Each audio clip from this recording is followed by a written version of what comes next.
Hello everyone, you are listening to Bela on Daily Wisdom.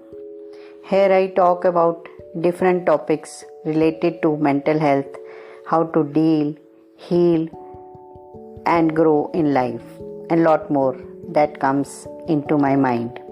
My today's topic is about manipulation, how to deal with manipulation. Are you manipulated? Sometimes हमें पता ही नहीं चलता कि हम manipulate हो रहे हैं कि नहीं हो रहे. सैडली मैनिपुलेशन ऐसा बन गया है, ऐसा की फैक्टर बन गया है कि लोगों को लगता है कि यही रिलेशनशिप का ड्राइविंग फोर्स है. वो समझते हैं कि अगर हम मैनिपुलेट नहीं करेंगे तो शायद हम इस पर्सन को लूज़ कर देंगे, तो वो चीज़ों को मैनिपुलेट करके उस पर्सन को होल्ड करने की कोशिश करते हैं. और वो ये नहीं समझते कि मैनिपुलेशन की वजह से एक ना एक दिन हम इस इंसान को लूज़ कर ही देंगे. क्योंकि रिलेशनशिप में जो पॉलिटिक्स कोई प्ले करता है, लव में जो कोई पॉलिटिक्स प्ले करता है, फ्रेंडशिप में जो कोई पॉलिटिक्स प्ले करता है, तो वो रिलेशनशिप अल्टीमेटली हमेशा के लिए खो देता है. इस पे हमें ये ध्यान देना है, हमें ये देखना है कि कहीं हम मैनिपुलेट तो नहीं हो रहे. कभी कभी हमें पता ही नहीं चलता कि हम किसी के द्वारा मैनिपुलेट हो रहे हैं.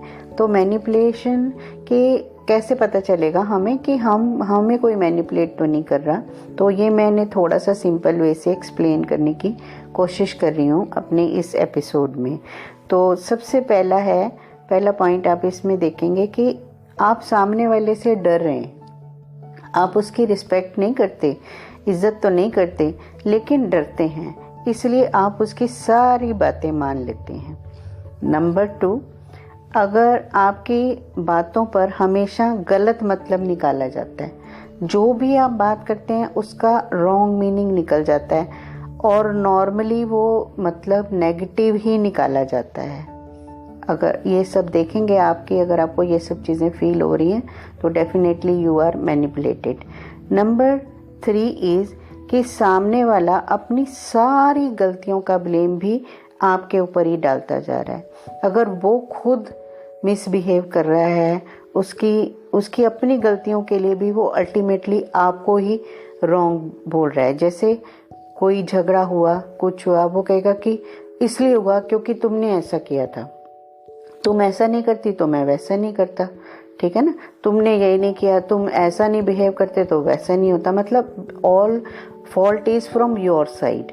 तो जो भी उसका भी बिहेवियर होगा, आप हैरान रह जाएंगे कि मैंने तो क्या किया, मेरी तो क्या गलती थी, जो कुछ हुआ, जो मैस क्रिएट हुआ, उसका भी ब्लेम मेरे ऊपर आ गया. उसने अपनी सारी गलतियों का ब्लेम भी आपके ऊपर डाल देना है. और फिर अल्टीमेटली ये सब कुछ होते होते आप अपने आप को ही डाउट करने लग जाते हो. आपको ऐसा लगने लगता है शायद मेरी ही हर चीज़ में गलती है. नंबर 4 इज आपकी फीलिंग्स का हमेशा मजाक बनाया जाएगा. जैसे कुछ भी आपकी फीलिंग आप एक्सप्रेस करते हो, वो कहेंगे कि आप तो बहुत ही ओवर रिएक्ट करते हो, तुम्हें तो बहुत रोना आ जाता है, तुम हर चीज़ पे इतना फील करते हो, ये तो सब बहुत बकवास है, बहुत अननेसेसरी है. जबकि हर इमोशन की अपनी एक वैल्यू होती है. फिर धीरे धीरे आपको लगने लगेगा कि शायद मैं ज़्यादा ही रिएक्ट करती हूँ या करता हूँ, या तो मुझे थोड़ा अपने इमोशंस पे कंट्रोल करना चाहिए. और आपको अपने ऊपर ही इस चीज़ का डाउट होता रहेगा. नंबर 5 इज़ कि आपको किसी भी चीज़ के लिए फ्रीडम नहीं होगी. कुछ चूज़ करने के लिए कोई फ्रीडम नहीं है, कुछ डिसाइड करने की कोई फ्रीडम नहीं है.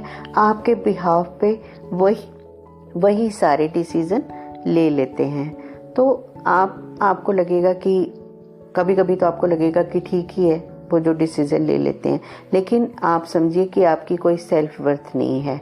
आपको बिना बताए आपकी इस फ्रीडम को छीन लिया गया है. आपके पास किसी चीज़ को डिसाइड करने की, चूज़ करने की कोई चॉइस नहीं है. आपके बिहाव पे सारे डिसीज़न ले लिए जा रहे हैं और आपका कॉन्फिडेंस धीरे धीरे कम हो रहा है, आप अपनी सेल्फ वर्थ भूल रहे हैं, आप अपने आप को खुद ही डाउट करने लग गए हैं। आप समझिए कि आप मैनिपुलेट डेफिनेटली हो रहे हैं।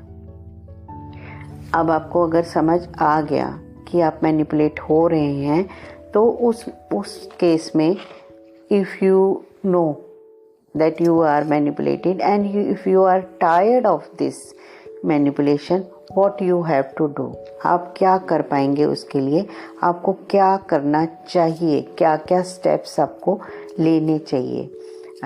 नंबर 1, जो लोग आपको मैनिपुलेट करते हैं वो आपके रिलेशंस दूसरों से ख़राब करने की कोशिश करते हैं।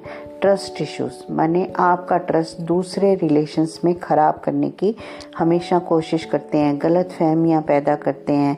तो आप हर एक से खुद बात करें, आगे बढ़ के अपने डिसीजंस खुद लें, उसके ऊपर डिपेंड ना करें। सेकेंडली, आपके बिहाव पे अगर वो डिसीज़न ले रहे हैं तो उनको नहीं लेने दें, आप अपने डिसीज़न खुद लें। आपकी अपनी लाइफ है, अपनी लाइफ का कंट्रोल किसी को मत दें, अपनी लाइफ के लीड आप खुद बने। Number 3, self respect. Self respect किसी भी कॉस्ट में जाने ना दें। कोई भी रिश्ता निभाओ, इसमें डर नहीं होना चाहिए। किसी भी डर की वजह से आप अपनी सेल्फ रिस्पेक्ट को ना खोएं, इस चीज़ का ध्यान रखें। नंबर 4 इज़, जो मैनिपुलेटर लोग होते हैं वो कन्फ्रंट करने से उनको बड़ा डर लगता है, वो कभी भी ये मानेंगे ही नहीं कि वो मैनिपुलेट कर रहे हैं। और आप क्या करते हैं, आप अपनी आंखें बंद कर लेते हैं और उनको बढ़ावा देते हैं। जो वो करना चाह रहे हैं वो करते रहें, आपका ही रोल उसमें गलत होता है, आप उनको वो सब करने देते हैं। आप उन्हें ऐसा नहीं करने दें, बल्कि आपको उनको एक्सपोज करना चाहिए। आपको उनको हर एक के सामने लाना चाहिए। नंबर 5 इज़ कि आप ना कोई भी इमोशन कंट्रोल करने की कोशिश ना करें। जो भी आपके इमोशन है वो बहुत जेन्युइन है। इमोशनल होना कोई बुरी बात नहीं है। You are a human being. Human beings are full of emotions. आपको बुरा लग रहा है, उदासी आ रही है, आप रोना चाहते हैं, खुशी है, गम है, लेट इट आउट, उसको निकलने दीजिए। अगर कोई कह रहा है कि अरे तुम तो ऐसे ही रोते रहते हो, कहने दो, कोई फ़र्क नहीं पड़ता। बट आप अपने इमोशंस को कंट्रोल करके अपनी मेंटल हेल्थ ख़राब ना करें, उसको बाहर आने दें। At last I would like to say, take stand for yourself. आपको अपने लिए खुद ही स्टैंड लेना पड़ेगा, सब चीज़ें ठीक खुद ही करनी पड़ेंगी, खुद को बचाना पड़ेगा। ये आपकी लाइफ है, आपको देखना है कि आपने अपनी लाइफ को बर्बाद करना है कि चेंज करना है, ये आपकी चॉइस है। Beware of manipulators, take care of yourself. Thank you so much for listening to this episode. For getting new notification, please subscribe to my channel. Take care of yourself. Love yourself. Thank you so much.